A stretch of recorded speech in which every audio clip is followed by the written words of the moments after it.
All right, welcome back, YouTube. Today I'm going to be talking to you about how you can control your caffeine consumption to get the best results possible in the gym. And I've learned this from training over 7 years and seeing how you can go from having caffeine when you first take it be something that is like so beneficial, so helpful, makes you feel so much stronger and more focused in the gym, to becoming something that you're just addicted to and has no help, no benefit, no use at all anymore, and is just something you're cripplingly addicted to. So these practices that I'm going to take you through in this video are going to teach you how you can better use caffeine to help you improve your performance. It's things that I use in my own training and my clients' training. That way we're able to get the best results possible. Now, before we talk about how to implement periodizing your caffeine consumption and controlling it, I want to talk about some of the negative effects that you are going to experience if you aren't paying attention to how much caffeine you're consuming and when you're consuming it. So most people just come to the gym and they take pre-workout however often they want, maybe every session, or they drink a ton of coffee or energy drinks, whatever it is.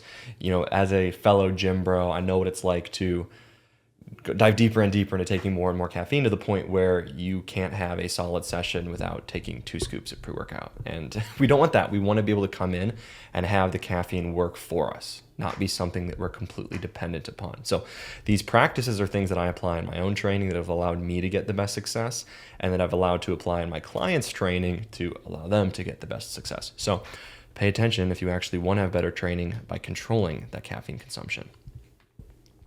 Now, let's talk about the benefits. I think the most beneficial part of controlling how much caffeine you have, and this is particularly where we're taking less caffeine earlier in our training block and training cycle, and then gradually taking more as it goes on, is that you can predictably show up on the days you want to and feel better.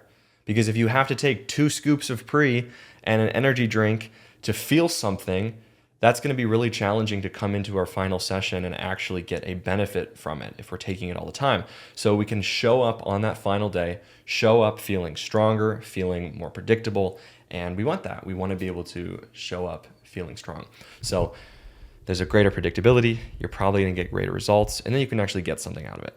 So how do I approach it within my training? The way that I approach it is I would take no pre-workout on my week 1, so no pre, no coffee, no energy drinks. And maybe if you can tell by the bags under my eyes, I am a dad now and I'm very tired often. So currently, due to the fact I'm not powerlifting, I am taking caffeine probably every day. But that's more to stay alive. It's a little different. But if you are in a position where you are either better rested or you can actually control these things like having 8 hours of sleep, which I cannot do at the moment, I think it would really be worth you taking the entire first week of your block without caffeine, because the more often you take it, the more your body, just will be used to it and you won't be as sensitive to it. So when you actually want it to work, like I was saying earlier, it won't. So taking the entire first week of the block really, really helps.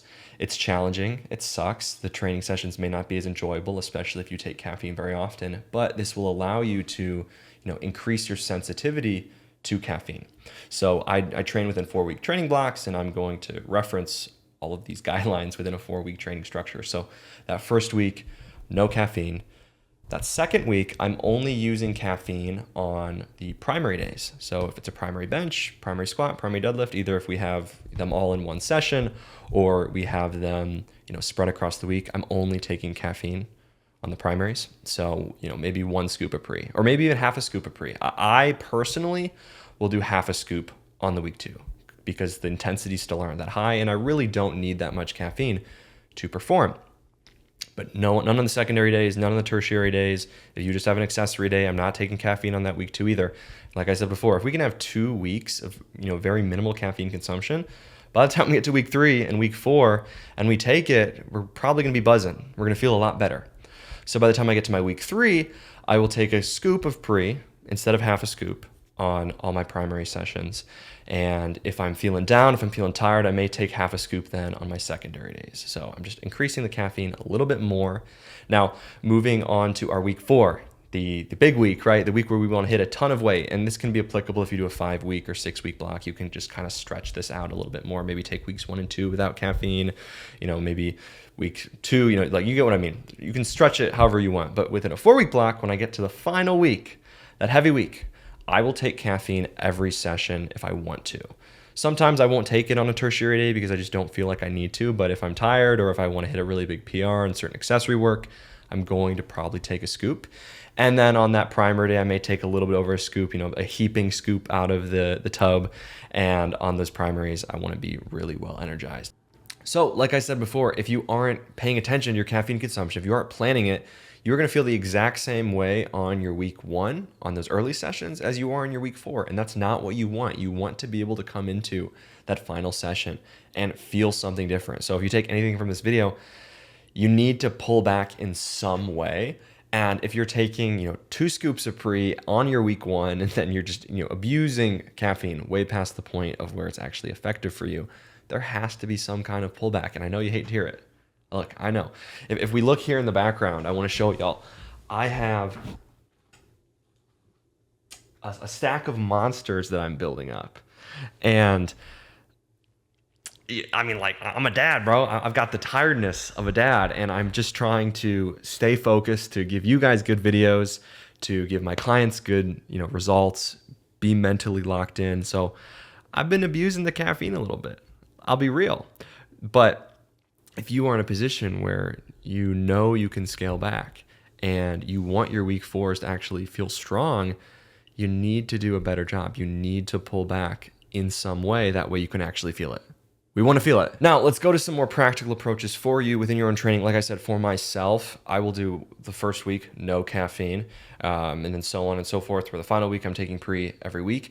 If you're someone that consumes a lot more caffeine, you could scale back in the type of way where, your week 1, maybe you only have a cup of coffee, or maybe you only have 1 energy drink, and it's something where you're only getting 50 to 100 milligrams on a training session. Like for me right now, with how tired I am, I'm probably not going to go to the gym unless I'm caffeinated. I'm at least having a cup of coffee a day right now because of how tired I am. And I get it. Some of you probably have, busy work life where you don't get as much sleep as you would like. So for you, you could have a cup of coffee, maybe an energy drink, maybe only do that on training days.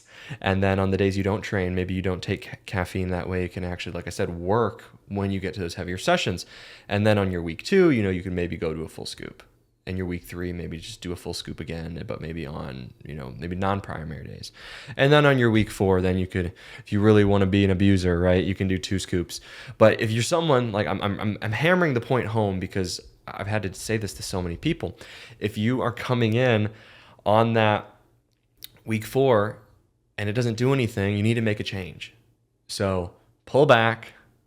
I'm beating a dead horse here, and I hope this video helps. If you have any questions about caffeine, how I approach it, how you could approach it, I'd love to answer it in the comments, or you can DM me on Instagram. And I hope you enjoyed the video. I've got this fancy ass camera. You can like see into my eyes. Isn't that nuts? Like I'm like looking right into you. And then this mic, bro, I'm just glazing at this point. This setup is so amazing, and I'm so excited. So let me know if you have any questions. Comment down below any other video ideas you'd love to see me cover, because now that I have this really nice setup here in my office, I'm just going to be pumping out YouTube videos, at least 1 a week, hopefully more, because I love this setup and this just makes recording content so fun and enjoyable. So hope you like it. If you did, you have to subscribe, because why are you even here? If you've made it to this point in the video, you clearly found some benefit. And I hope you enjoy the somewhat basic breakdown of caffeine consumption. Have a great one.